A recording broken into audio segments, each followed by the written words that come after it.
My name is Richard Hale. I'm 70 years old. And I learned a long time ago that sometimes the best revenge is to simply stay quiet and let people hang themselves with their own words.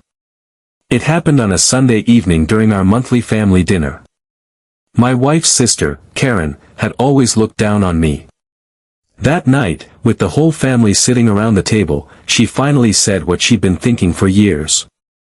She looked straight at me and said loud enough for everyone to hear, "You know, Richard, you've always been useless.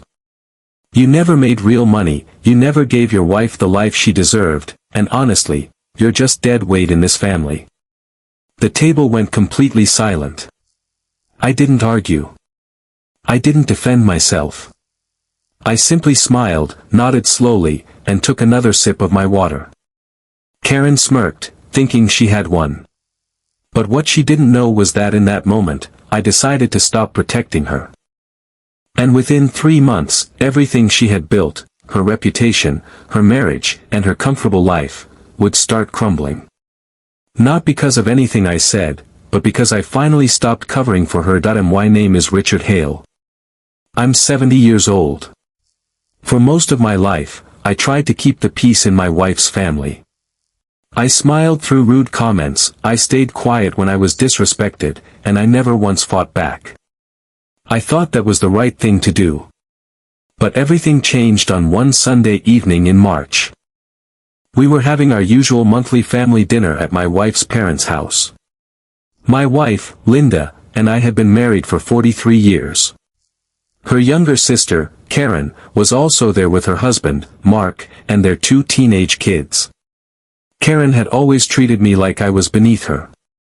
She was a successful real estate agent, drove a luxury car, and never missed a chance to remind everyone how much money she made.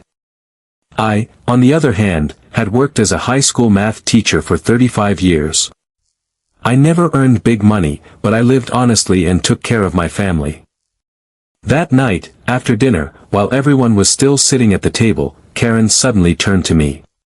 "Richard," she said with a fake sweet smile, "I've been meaning to ask you something. Don't you ever feel embarrassed? I mean, Linda could have married someone who actually provided for her. But instead, she got stuck with you. Honestly, you've always been useless." The entire table went dead silent. My wife looked down at her plate.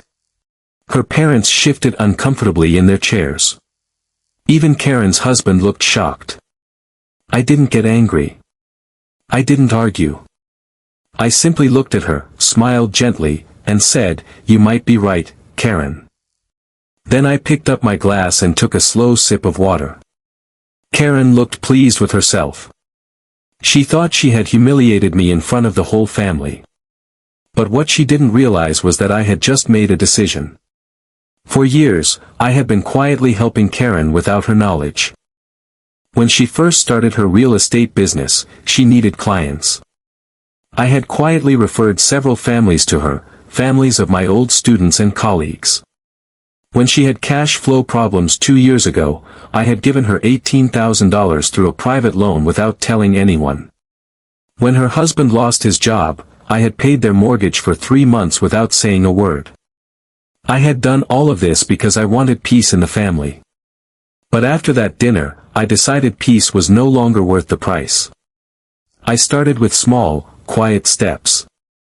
First, I stopped referring clients to her. When people asked me for a good real estate agent, I simply said, "I don't have anyone to recommend right now."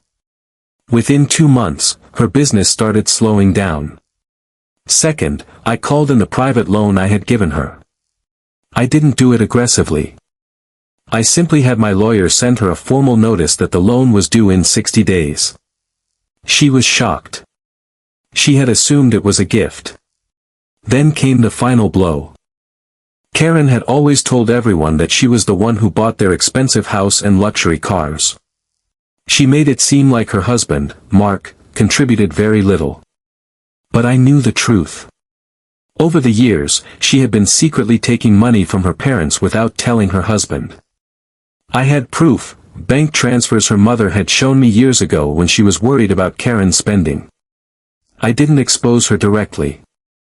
Instead, I had a quiet conversation with Mark one evening when he came to pick up something from our house. I didn't accuse Karen. I simply asked him how things were going financially. When he mentioned they were struggling, I asked, "Has Karen told you about the money she's been receiving from your in-laws?" He went quiet. 2 weeks later, Mark filed for separation. He moved out of their house and hired a lawyer. During the separation process, Karen's financial lies started coming out in court. Her parents were forced to admit they had been giving her money secretly for years. Her reputation in the family was destroyed. At the next family dinner, no one sat near her. Her own parents barely spoke to her.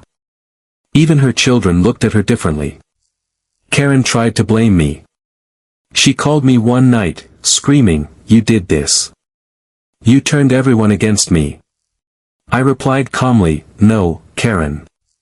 I just stopped protecting you." She tried to turn the family against me, but it didn't work.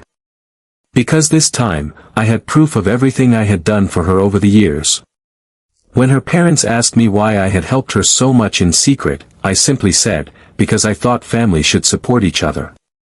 I was wrong. 3 months after that dinner, Karen's real estate license was suspended after several complaints about mismanaged deals. Her marriage ended in divorce.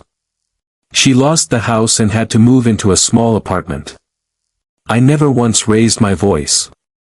I never insulted her back. I simply stopped being the silent shield she had used for years. My wife, Linda, eventually apologized to me for not defending me that night. She said she had been afraid of conflict. I told her I understood. Today, Karen doesn't attend family dinners anymore.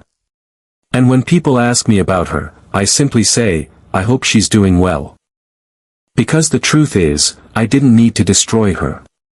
I just had to stop saving her from herself.